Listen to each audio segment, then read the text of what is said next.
Hello friends, welcome to learn services. This is Ram Soni.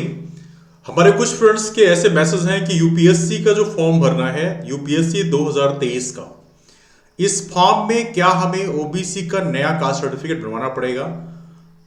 वैसे देखिए, UPSC 2023 की नोटिफिकेशन के लिए जो वीडियो बनाया था उसमें इन चीज़ों को डिस्कस किया है, लेकिन एक बार फिर से क्लियर कर देता हूँ बिकॉज हर किसी को मैसेज करने से बेहतर है कि let me clear that one in this video, small video में। पहली बात यहां पर लिखा है, candidates are not required to submit along with their applications.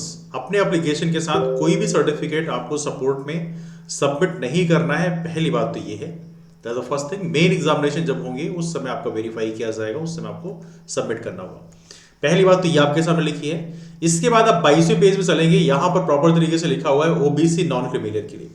ये देखिए आप लोग, look at here, OBC candidates applying for CSC 2023 must produce OBC non criminal certificate based on the income for the financial year 2019-20, 2021 और 2021-22। मतलब ये 3 financial year का income का जो क्राइटेरिया है ये सेटिस्फाई करना चाहिए ओबीसी नॉन क्रिमिनल के लिए। कितना है? 8 लाख से कम का होना चाहिए। देखिए, ओबीसी वाले जो हमारे फ्रेंड्स हैं वो थोड़ा सा इस पे ध्यान देंगे। यदि आप गवर्नमेंट जॉब में हैं, आपके फादर या मदर, तो उस कंडीशन में यदि वो फर्स्ट क्लास गजेटेड ऑफिसर हैं तो उस कंडीशन में देखिए, गवर्नमेंट जॉब की कंडीशन में इनकम का क्राइटेरिया जो है अप्लाई नहीं होता। यदि फर्स्ट क्लास गजेटेड ऑफिसर हैं तो उस कंडीशन में आपको पता होना चाहिए आपको ओबीसी नॉन क्रिमिनल का बेनिफिट नहीं मिलेगा। दो में से कोई भी एक पेरेंट है या दोनों हैं। यदि मान लीजिए आपके कोई भी एक पेरेंट सेकेंड क्लास ऑफिसर है तो एक में मिल जाएगा। यदि दोनों हैं, मदर फादर दोनों ही सेकंड क्लास गजेटेड ऑफिसर हैं, तो उस कंडीशन में आपको नॉन क्रिमिनल का बेनिफिट नहीं मिलेगा। यदि केवल एक सेकंड क्लास गजेटेड ऑफिसर है तो उस कंडीशन में आपको मिल जाएगा। यदि आपके मदर या फादर दोनों या कोई एक थर्ड क्लास के ऑफिसर हैं, थर्ड मतलब आई मीन जिसमें जैसे बहुत सारी पोस्ट आती हैं, जैसे टीचर हो गए, है ना, इसके अलावा क्लर्क हो गए या ऐसी कोई पोस्ट में है, तो उस कंडीशन में भले उनकी आमदनी 8 लाख को पार करती हो लेकिन तब भी आप नॉन क्रिमिनल में ही आएंगे। तो क्रिमिनल और नॉन क्रिमिनल का जो ये डाउट है इसको आप थोड़ा क्लियर कर लीजिएगा। ये एक बेसिक अंडरस्टैंडिंग है। पब्लिक सेक्टर यूनिट्स में जरूर अभी कॉम्प्लिकेशन बना हुआ है, वो मामला ऑलरेडी चल रहा है इस समय कोर्ट में। यहां पर एक और चीज रखिए, यदि आप प्राइवेट इंप्लॉई हैं, आपके पेरेंट्स जो है प्राइवेट इंप्लॉई हैं, तो उस कंडीशन में उनकी इनकम 8 लाख पार करती है तब आपको यहां पर criminal certificate, non criminal certificate नहीं मिलेगा।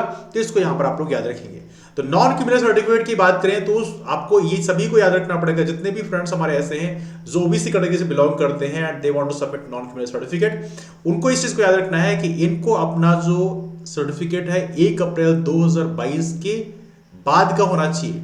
यदि इसके पहले का है तो फिर आपको यहां पर वापस से बनवाना पड़ेगा, ये 3 फाइनेंशियल ईयर को कवर करते हुए।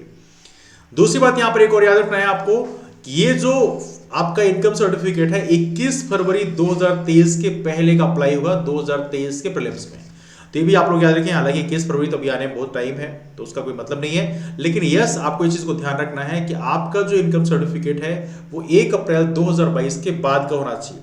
यदि इन केस आपका पहले का है, 2021 का है, 2019 का है, तो यहाँ पे उसके लिए फिर आपको दोबारा से बनवाना पड़ेगा।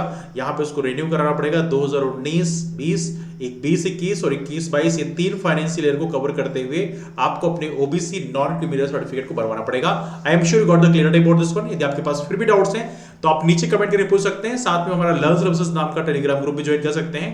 उसके माध्यम से जो भी क्वेरीज डाउट्स हैं वहां भी आप इसके बारे में पूछ सकते हैं। ठीक है, तो चलिए मुलाकात करते हैं फिर। तब तक के लिए bye, take care, have a wonderful day, keep move forward, take care and wish all the best for exams. That's all, thank you.